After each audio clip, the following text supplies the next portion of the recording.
السلام علیکم ویورز، میرا نام عطاء الرحمن اور آپ دیکھ رہے ہیں عطاء بخاری یوٹیوب چینل۔ قرآن کریم کی مسلسل ایکسپوزیشن کے سلسلہ میں آج ہم سورہ الانعام کی آیت نمبر 110 نمبر کی آیت، اس کی ایکسپوزیشن کریں گے۔ اس آیت میں ضد، تعصب، اسلاف پرستی، تقلید، اس سے متعلق بات کی جا رہی ہے۔ انسان جب صحیح راستے سے ہٹتا ہے، اس کے پیچھے اس کی کوئی ضد ہوتی ہے، تعصب ہوتا ہے، کوئی توہم پرستی ہوتی ہے، سپرسٹیشن، یا پھر تقلید ہوتی ہے۔ تو یہ جتنے بھی ایلیمنٹس ہیں نا، ضد کا ایلیمنٹ ہو، تعصب کا ہو، اسلاف پرستی، اس کو بولتے ہیں اینسیسٹر ورشپ، اپنے آباء و اجداد کو پوجنا، وہ ہو، یا تقلید ہو، اس سے ہوتا کیا ہے، اس کا نتیجہ کیا نکلتا ہے کہ انسان عقل و بصیرت سے عاری ہو جاتا ہے۔ جب بھی آپ میں ضد، تعصب ہوگا، عقل و بصیرت نہیں ہوگی۔ یہ دو متضاد چیزیں ہیں، ضد اور تعصب، اور ادھر عقل و بصیرت، یہ متضاد چیزیں ہیں۔ یہ ایک ساتھ برین میں، دل میں نہیں رہ سکتی۔ یا ضد اور تعصب ہوگا، یا پھر عقل و بصیرت ہوگی۔ عقل و بصیرت آئے گی تو ضد اور تعصب نہیں رہے گا، ضد اور تعصب آئے گی، یہ چیزیں آئیں گی تو پھر عقل و بصیرت نہیں رہیں گی۔ یہ اپوزٹ ہے، یہ دونوں اکٹھی چل ہی نہیں سکتی، رہ ہی نہیں سکتی انسان کے دل و دماغ میں۔ اسی طرح اسلاف پرستی ہے، اینسیسٹر ورشپ، اسی طرح تقلید ہے۔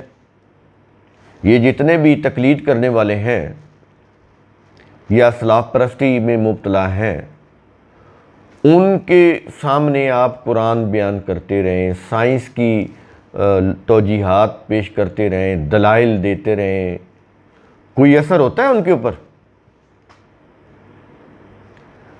سو بڑے بڑے پڑھے لکھے لوگ، ان کے سامنے بھی جب ایک بالکل کامن سینس بات کی جاتی ہے، کوئی اس کے اندر لمبا چوڑا فلسفہ نہیں ہوتا، تو وہ ایک چھوٹی سی کامن سینس بات کو بھی سمجھنے کے لیے تیار نہیں ہوتے، اور انسان سوچ کے دنگ رہ جاتا ہے کہ یار یہ اتنا پڑھا لکھا بندہ ہے اور یہ اتنی سی بات بھی اس کی سمجھ میں نہیں آ رہی۔ یہ کیفیت کیوں ہوتی ہے؟ جب انسان متعصب بن جاتا ہے، جب جو بھی نظریہ وہ اپناتا ہے نا، اس میں وہ پھر اس کے اوپر ڈٹ جاتا ہے، اور تعصب کی عینک سے باقی سب کو دیکھتا ہے کہ میں صحیح ہوں، باقی سب غلط ہے۔ جو چیز میں نے اپنائی ہے، پھر اس کی ضد پہ اڑ جائے کہ یہی صحیح ہے، باقی سب غلط ہے۔ جو میرے آباء و اجداد کا مسلک نظریہ ہے وہی صحیح ہے، باقی سب غلط ہے۔ جس امام کی میں پیروی کر رہا ہوں، یا جس فرقہ کی میں پیروی کر رہا ہوں، جس مسلک کی میں تقلید کر رہا ہوں، وہی صحیح ہے، باقی سب غلط ہے۔ مجھے یہ بتائیں کہ یہ کیوں انکار کرتا ہے؟ وہ ظاہر ہے وہ عقل و بصیرت سے کام نہیں لے رہا نا۔ وہ چیزوں کو جب ریشنلی نہیں دیکھ رہا، تبھی یہ کہہ رہا ہے نا۔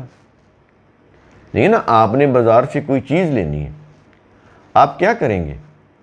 آپ جائیں گے 2-3 دکانوں پہ جائیں، حالانکہ وہ چھوٹی سی چیز لینی ہے آپ نے، وہ آلو پیاز بھی لینا ہو، سونا تو بڑی دور کی بات، آلو پیاز بھی لینا ہو، آپ 1-2 جگہ پہ جائیں گے، اس کا ریٹ پوچھیں گے، اس کی کوالٹی چیک کریں گے، اس کا موازنہ کریں گے، پھر آپ ریشنلی ڈیسیژن میکنگ کریں گے کہ میں نے یہاں سے یہ چیز لینی ہے۔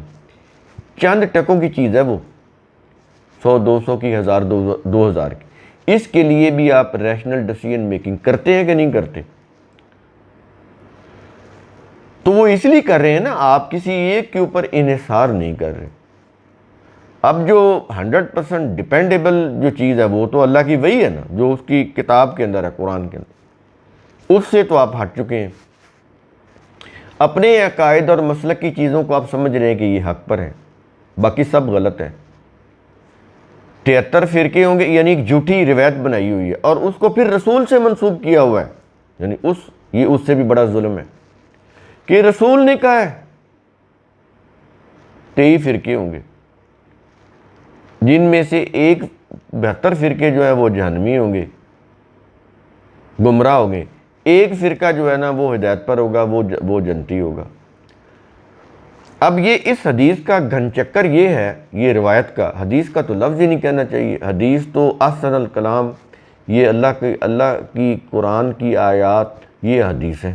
اللہ نے خود اپنے کلام کو حدیث کہا ہے، اپنی آیت کو حدیث کہا ہے، اپنی بات کو حدیث کہا ہے، تو یہ تو اللہ کی حدیث ہے۔ یہ جو انسانوں نے اپنی طرف سے باتیں وضع کر کے رسول سے منسوب کی ہوئی ہیں، لفظی معنوں میں تو وہ حدیث ہو سکتی ہیں، لیکن جو قرآن کی اصطلاح ہے نا حدیث کی، جس میں اللہ نے اپنی بات کو حدیث کہا، وہ نہیں ہو سکتی۔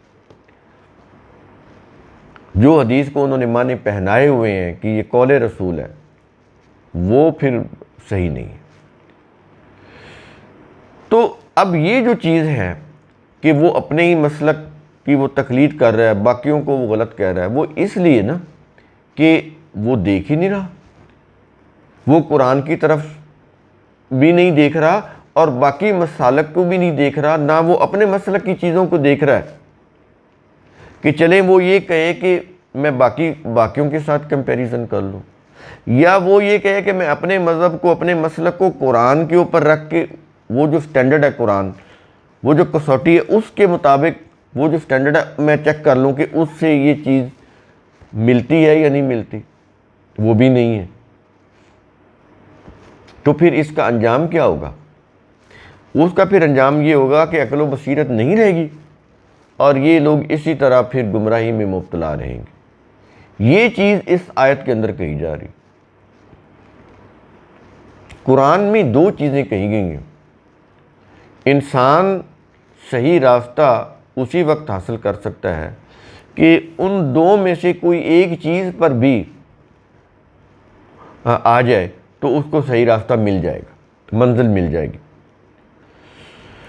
قرآن میں یہ چیز کہی گئی ہے کہ اللہ کی ہدایت جو اس کی کتاب کے اندر ہے، ایک چیز، دوسری ہے عقل سلیم، انٹلیکٹ جو اللہ نے انسانوں کو دیا ہے، یہ سب کو ہی دیا ہے۔ اگر انسان خالی انٹلیکٹ سے ہی سوچے نا تو صحیح نتیجے پر پہنچ سکتے ہیں، یہ پہلی چیز ہے۔ اگر انسان کتاب اللہ کو ساتھ ملائیں، یعنی اپنے انٹلیکٹ کو استعمال کرتے ہوئے کتاب اللہ کو سمجھیں، تو انسان 100% صحیح راستے کے اوپر پہنچ جاتا ہے۔ یورپ کے اندر یہ اسکینڈینیوین کنٹریز، انہوں نے کوئی قرآن پڑھ کر تو قانون نہیں بنایا، انہوں نے اپنی عقل سلیم سے بنائے۔ تو عقل سلیم بھی تو اللہ کی دی ہوئی ہے نا، تو جب آپ عقل سلیم سے کام لیں گے تو وہ آلموسٹ تقریباً آپ انہی ہدایت کی چیزوں کے اوپر پہنچ جاتے ہیں جو قرآن کے اندر ہے، لیکن اس میں عقل سلیم ہو، یعنی عقل کی روح سے آپ صرف اپنے مفاد کی چیزیں نہ سوچ رہے ہو، پھر تو عقل آپ کے مفاد کے مطابق کام کرے گی۔ یہ جو انٹلیکٹ ہے نا، یہ جو عقل ہے، یہ انسان کی خواہش کے مطابق کام کرتی ہے۔ آپ اپنی کوئی ایسی چیز، مثال کے طور پر ایک شخص ہے، وہ صحیح کام کرنا چاہتا ہے، لوگوں کی مدد کرنا چاہتا ہے، کوئی ایسا ادارہ قائم کرنا چاہتا ہے کہ غریب لوگوں کے لیے کوئی تعلیمی ادارہ قائم کرنا چاہتا ہے کہ وہ اس میں پڑھیں، اچھی تعلیم حاصل کریں، یا اس میں کوئی تربیت حاصل کریں، تو ان کے لیے کوئی ادارہ قائم کرنا چاہتا ہے، تو عقل اس کی پلاننگ کرے گی۔ اس کے الٹ اگر کوئی شخص ظلم کی بات سوچ رہا ہے، کوئی چوری ڈکیٹی کی سوچ رہا ہے، کوئی بینک ڈکیٹی کی سوچ رہا ہے، کسی کو لوٹنے کا سوچ رہا ہے، تو عقل پھر اس کے مطابق پلان کرے گی۔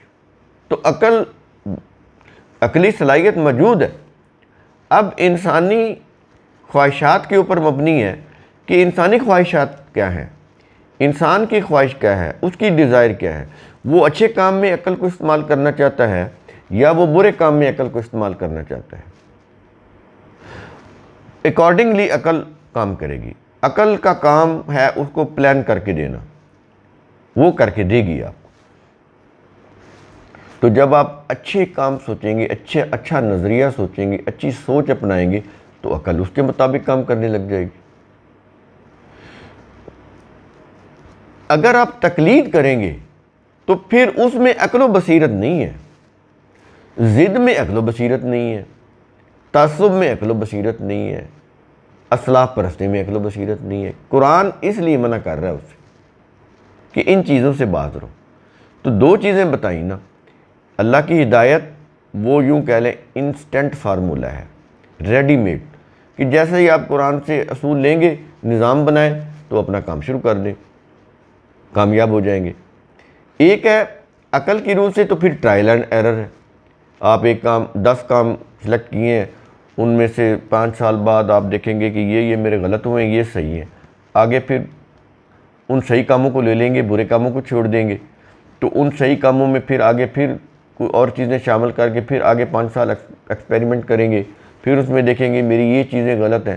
اس طرح آہستہ آہستہ پھر آپ جو ہے نا, کئی صدیاں لگیں گی, آپ صحیح جگہ پہ پہنچ جائیں گے, جیسے باقی قوموں کے ساتھ ہوا ہے.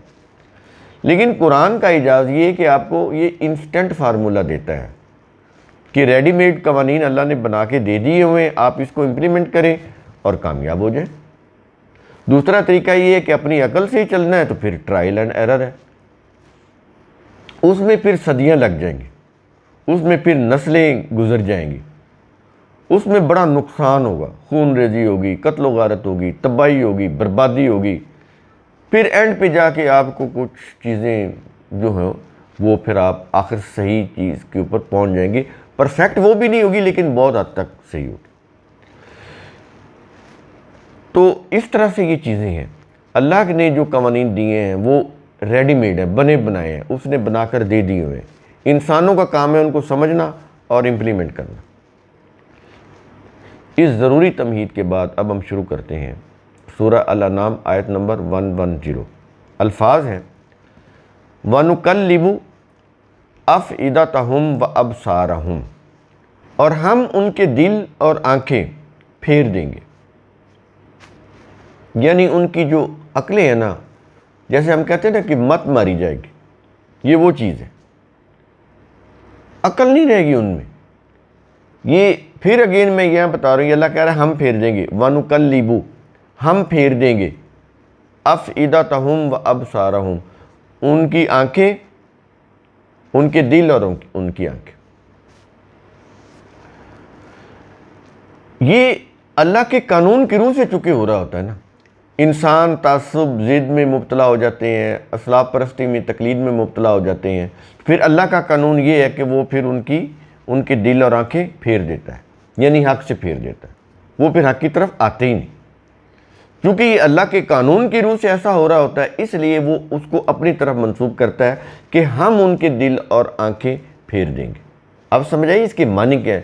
یہ نہیں کہ اللہ زبردستی وہاں پہ بیٹھ کے پھیر رہا ہوتا ہے. ہم کچھ ایسا کر رہے ہوتے ہیں جس کی روح سے اللہ کا قانون بھی ہمارے ساتھ پھر وہی معاملہ کر رہا ہوتا ہے. یہ کہہ لیں کہ اللہ کا قانون انسان کے پیچھے پیچھے ہوتا ہے. انیشیٹو انسان نے لینا ہوتا ہے کہ وہ صحیح کرتا ہے یا غلط کرتا ہے. اگر وہ صحیح کرتا ہے تو اللہ کا قانون اس کے مطابق اس کی جزا یا نتیجہ مرتب کرتا ہے. اگر وہ غلط کرتا ہے تو اللہ کا قانون اس کے مطابق اس کی جزا یا نتیجہ غلط مرتب کرتا ہے. تو یہ چونکہ اللہ کے قانون کے مطابق ہو رہا ہوتا ہے, اس کے تحت ہو رہا ہوتا ہے, اس لیے وہ کہتا ہے کہ ہم پھیر دیں گے. اگر یہ اس کے لفظی ترجمہ کریں گے, اگر یہ چیز آپ نہیں سمجھتے تو پھر اس سے یہ چیز ذہن میں آتی کہ جیسے اللہ یہ کچھ کر رہا ہے. اگر اللہ ہی پھیر رہا ہے تو پھر انسانوں کے اوپر کیا الزام ہے. یہ ان کو پھر جنت اور جہنم کی کیوں بات بتائی جا رہی ہے, ان کا حساب کتاب کیوں لے گا, وہ تو اللہ نے پھیرے ہیں. تو پھر ان کے ساتھ حساب کتاب کیسا؟ انسانوں کو تو قصور ہی نہیں, وہ تو اللہ نے پھیرے. پھر یہ میننگ بن جائیں گے۔ اگر قرآن کو اس طرح آپ تدبر سے نہیں سمجھیں گے نا تو پھر اس کا معاملہ یہ ہوگا، اور یہ چیز تراجم کے اندر ہے، اس سے یہ سارا الزام اللہ کے اوپر آتا ہے۔ اس کے لیے آپ کو قرآن کا انداز اسلوب سمجھنا پڑے گا۔ دیکھیں مارکیٹ میں کتنے تراجم موجود ہیں، تو اس میں ایک ترجمہ لکھ کے مارکیٹ میں لے آتا ہوں تو ہزاروں پہلے تراجم پڑے ہیں، تو اس تراجم میں آنے سے کیا ہو جائے گا اگر وہ بھی اسی طرح ہے؟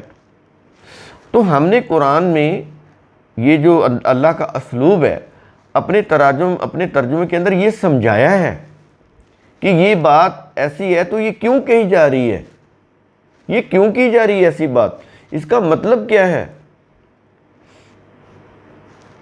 تاکہ اور پھر اگر ہم اللہ کے اوپر الزام دیتے ہیں اس سے اللہ کا کیا جائے گا، نقصان تو ہمارا ہی ہو رہا ہے۔ ہم یہی سمجھتے رہیں گے یہ تو اللہ نے پھیرا ہے، اب ہم کیا کریں، تو ہم پھرے ہی رہیں کیونکہ اللہ نے پھیرا ہے نا، پھر یہ معنی بن جائیں گے۔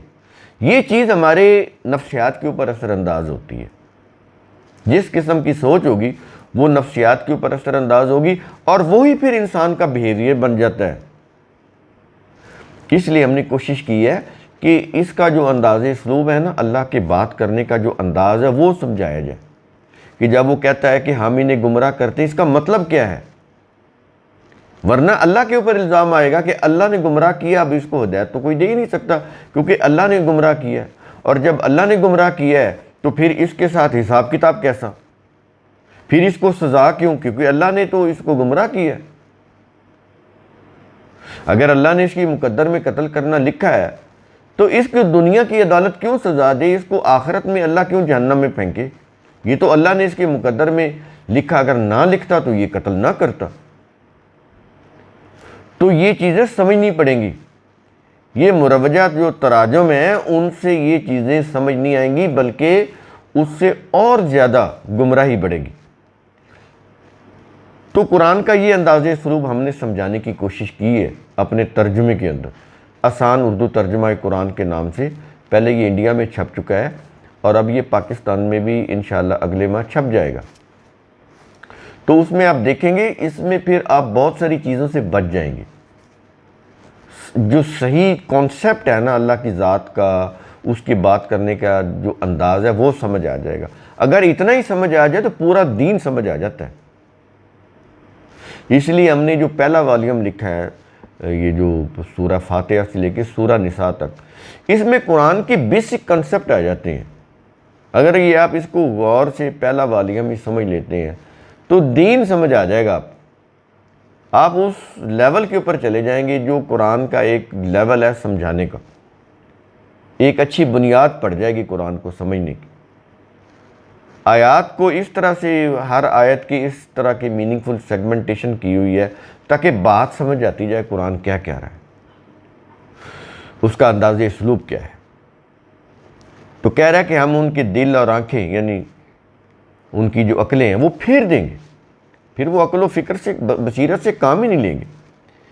کیسے؟ کہتا ہے کما لم یؤمنوا بہ اول مرۃ، جیسے وہ پہلی بار ایمان نہ لائے ویسے پھر نہ لائیں گے۔ یعنی چاہیے تو یہ تھا نا کہ جب ان کو یہ اللہ کی ہدایات ملی تو وہ پہلے دن ہی اس کے اوپر ایمان لے آتے، لیکن نہیں لائے، کیونکہ تعصب ہے، ضد ہے، اسلاف پرستی ہے، تقلید ہے، عقل و بصیرت نہیں ہے، نہیں لائیں گے۔ اس لیے کیا ہے اول مرۃ، جیسے وہ پہلے ایمان نہیں لائے اب بھی نہیں لائیں گے، کیونکہ وہ تو اپنی ضد کے اوپر اڑے ہوئے ہیں، ان میں عقل و بصیرت ہے ہی نہیں۔ یعنی وہ جو اللہ نے انٹلیکٹ کی جو صلاحیت رکھی اسے تو وہ استعمال ہی نہیں کرنا چاہتے، بلکہ عقل و بصیرت کے اوپر ان کی جو ضد ہے، ان کا جو تعصب ہے وہ غالب آ چکا ہے، چھا چکا ہے، اس لیے وہ ہوتے ہوئے بھی کام نہیں کر رہی، وہ صلاحیت ہی دب گئی ہے، عقلی صلاحیت اس کو انہوں نے دبا دیا ہے۔ آپ کسی چیز کا سانس بند کر دیں تو وہ کیسے وہ چیز کام کرے گی؟ چیز تو وہ موجود ہے، کام کیسے کرے گی؟ تو کہتا ہے کہ جیسے پہلی بار ایمان نہ لائے ویسے پھر نہ لائیں گے۔ تو ان سے کوئی ایسی توقع امید وابستہ نہ کرو کہ ان کو کوئی نشانیاں دکھا دیں تو یہ ایمان لے آئیں گے، نہیں لائیں گے، کیونکہ عقل و بصیرت سے کام نہیں لے رہے، اور قرآن عقل و بصیرت سے سمجھ آتا ہے۔ اندازہ لگائیں قرآن کی بات کرنے کا انداز کیا ہے،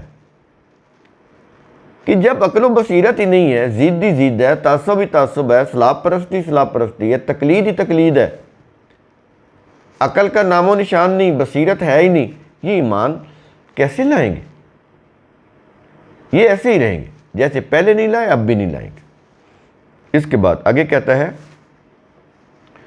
وَنَذَرُهُمْ فِي طُغْيَانِهِمْ يَعْمَهُونَ، اور ہم انہیں ان کی سرکشی میں بھٹکتا ہوا چھوڑ دیں گے، کیونکہ ہمارا قانون ہی ایسا ہے۔ جو لوگ عقل و بصیرت سے کام لیتے ہیں ان کو ہم روشنیوں میں لے آتے ہیں، ہمارے قانون کی روح سے وہ روشنیوں میں آ جاتے ہیں، کامیاب ہو جاتے ہیں۔ اور جو لوگ اپنی ضد اور تعصب کے اوپر قائم رہتے ہیں وہ پھر اندھیروں میں بھٹکتے رہتے ہیں، اندھوں کی طرح، ان کو کچھ دکھائی نہیں دیتا۔ یہاں پر یا مہون ہے، اندھوں کی طرح بھٹکتے رہتے ہیں، جیسے اندھے کو کوئی چیز نظر نہیں آتی چاہے وہ سامنے بھی پڑی ہو، تو اندھوں کی طرح وہ اندھیروں میں بھٹکتے رہتے ہیں۔ سرکشی کا جو اندھیرا ہوتا ہے، اس سرکشی کے اندھیروں میں وہ بھٹکتے پھریں گے، ہم ان کو بھٹکنے دیں گے، زبردستی نہیں کریں گے، یہ اس کا معنی ہے۔ بھٹکتا ہوا چھوڑ دیں گے، کیا مطلب؟ کہ ہم زبردستی نہیں کریں گے کہ وہ چلنا چاہ رہا ہو، بھٹکنا چاہ رہا ہو، تاریکیوں میں چلنا چاہ رہا ہو اور بھٹکنا چاہ رہا ہو، گمراہی میں مبتلا رہنا چاہ رہا ہو اور اسی میں خوش اور مست ہو، اور ہم اسے زبردستی اس کا ہاتھ پکڑ کے اسے صحیح شاہراہ کے اوپر لے جائیں، تاریکیوں سے نکال کر روشنی میں لے آئیں، یہ ہم نہیں کریں گے۔ قرآن کی حقانیت کو دیکھ کر اگر وہ روشنیوں میں آنا چاہتا ہے، کامیابی حاصل کرنا چاہتا ہے عقل و بصیرت کو استعمال کرتے ہوئے، تو ٹھیک ہے، وہ آ جائے گا۔ اگر وہ عقل و بصیرت سے کام نہیں لیتا، اپنے ہی ضد اور تعصب میں وہ مست ہے، تو ہمارا قانون یہ ہے کہ پھر وہ بھٹکتا رہے گا، وہ پھر روشنیوں میں یا کامیابیوں کی طرف نہیں آئے گا۔ تو یہ انداز اسلوب قرآن کا اچھی طرح سے سمجھ لیں، بڑا قابل غور ہے یہ کہیں بھی آپ کو، باقی جو جتنا بھی آپ دیکھ لیں نا یوٹیوب کے اوپر لیکچر دے رہے ہیں بڑے بڑے، وہ یہ چیزیں آپ کو خالص قرآن کی شاید مشکل سے ملیں کہیں جگہ پہ، جو چیزیں ہم آپ کو بتا رہے ہیں یہ مشکل سے ملیں گی۔ تو کوشش کریں کہ چینل کو آپ سبسکرائب کریں ان کو، اور اس کو ویڈیوز کو میکسیمم شیئر کریں تاکہ لوگوں تک یہ اللہ کا پیغام پہنچے میکسیمم۔ یہ وہ ایفرٹس ہے جس کے اوپر آپ کا نہ کوئی محنت لگتی ہے نہ کوئی پیسہ لگتا ہے، تاکہ یہ اس کو لوگوں تک، میکسیمم لوگوں تک اس کی ریچ ہو۔ تو قرآن کریم کا اصول ثم تتفکروا، اس کی روح سے آپ خود بھی سوچا کریں، سمجھا کریں اور غور و فکر کیا کریں۔ شکریہ۔